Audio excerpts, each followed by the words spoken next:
Hello students, आज के lecture में फिर से हम 20 मेन क्वेश्चंस लेके आए हैं ज्योग्राफिकल थॉट के, जो नेट जेआरएफ की प्रिपरेशन में काफ़ी हेल्पफुल रहेंगे। और जो बच्चे इस बार 2022-23 का जो नेट जेआरएफ का एग्ज़ाम देने वाले हैं, उनके क्विक रिवीजन में भी काफ़ी हेल्पफुल रहेंगे।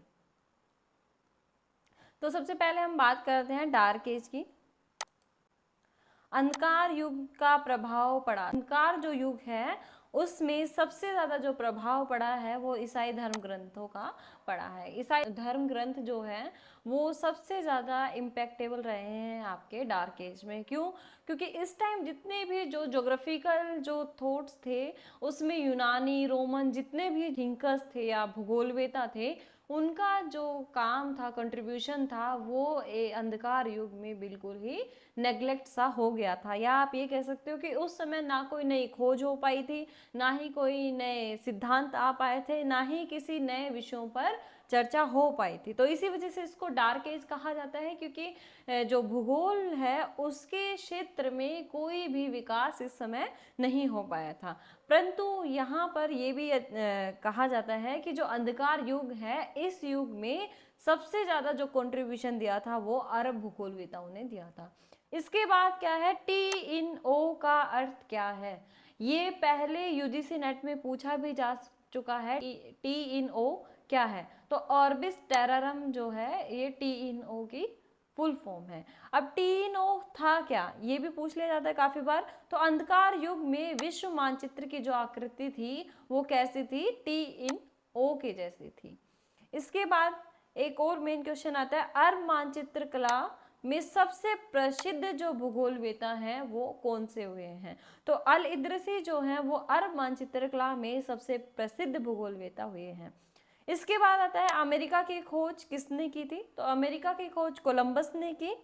और कनाडा के उत्तरी भाग की खोज किसने की? तो हडसन ने 1608 में कनाडा के उत्तरी भाग की खोज की थी। और आप देखो, आपने कभी जब ओशनिक करंट्स भी आपने जब पढ़ी होगी तो वहाँ पे आपने हडसन की खाड़ी पढ़ी होगी, और वहाँ से एक हडसन की ठंडी जो जल की धारा है उसका नाम भी आपने सुना होगा। तो ये जो जल धारा है उसका नाम भी हडसन महोदय के नाम पर ही पड़ा हुआ है। इसके बाद क्या है, अमेरिका का नाम रखा गया है, यानी अमेरिका का नाम किस भूगोलवेता के नाम पे रखा गया है? तो अमेरिगो वेस्पुक्की हुए हैं, इनके नाम पर अमेरिका का नाम रखा गया है। इसके बाद कुछ मुख्य पुर्तगालियों द्वारा खोजे गए द्वीप समूह थे उस टाइम के। तो जैसे मदिरा द्वीप जो है पुर्तगालियों ने 1418 में खोजा। अजोर द्वीप जो है वो 1427 में खोज की इसकी। कनारी द्वीप जो है वो 1420 में खोजा गया था। और नॉन अंतरिम जो द्वीप है वो 1433 ईस्वी में खोजा गया। इसके बाद टजमानिया जो द्वीप है उसकी खोज 1649 में टजमान ने की थी। टजमान जो भूगोलवेता हैं उन्हीं के नाम पर टजमानिया द्वीप को रखा गया है नाम। इसके बाद आता है मुद्रण का आविष्कार कब हुआ? ये क्वेश्चन यूजीसी नेट में पूछा भी जा चुका है। तो 1740 में मुद्रण का आविष्कार हुआ था। इसके बाद प्लेन टेबल जो यंत्र है, आप प्लेन टेबल सर्वे भी करते होंगे, तो वो जो इंस्ट्रूमेंट है उसकी खोज 1590 ईस्वी में हुई, या उसको 1590 ईस्वी में बनाया गया था। फिर इसके बाद आता है सौर मंडल का सिद्धांत किसने दिया? तो कोपरनिकस महोदय हुए हैं, इन्होंने 1543 ईस्वी में सौर मंडल का सिद्धांत हमारे सामने प्रस्तुत किया।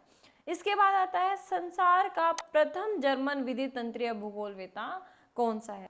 तो संसार का पहला जो विद्युत तंत्रीय भूगोलवेता रहे हैं वो कौन है? जॉर्ज फॉरेस्टर रहे हैं। इसके बाद आता है रूसी भूविज्ञान का जन्मदाता किसे कहा जाता है? तो लोमोनोसोव जो है उनको रूसी भूविज्ञान का जन्मदाता कहा जाता है। इसके बाद एक और मेन इंपॉर्टेंट क्वेश्चन आता है, भूगोल के स्वरूप की परिभाषा सबसे पहले किसने दी? तो कांट महोदय ने भूगोल के जो स्वरूप है उसकी परिभाषा हमारे सामने प्रस्तुत की।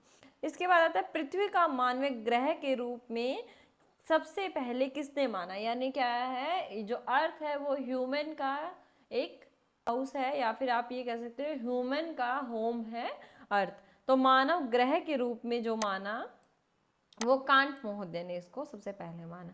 इसके बाद आता है दृश्य के प्रति रुचि और सौंदर्य की भावना सर्वप्रथम किसने अपने लेखों में जागृत की? तो जॉर्ज फॉरेस्टर जो हुए हैं जिन्होंने जर्मन विधितंत्रीय भूगोलवेता भी इन्हें कहा जाता है, इन्होंने सबसे पहले नेचर की जो सुंदरता है, उसके जो खूबसूरती है, उसके बारे में सबसे पहले विचार प्रस्तुत किए थे। तो ये मेन ज्योग्राफिकल कॉन्सेप्ट्स या एस्पेक्ट हैं ज्योग्राफिकल थॉट के। आई होप सभी को समझ आया होगा आज का लेक्चर।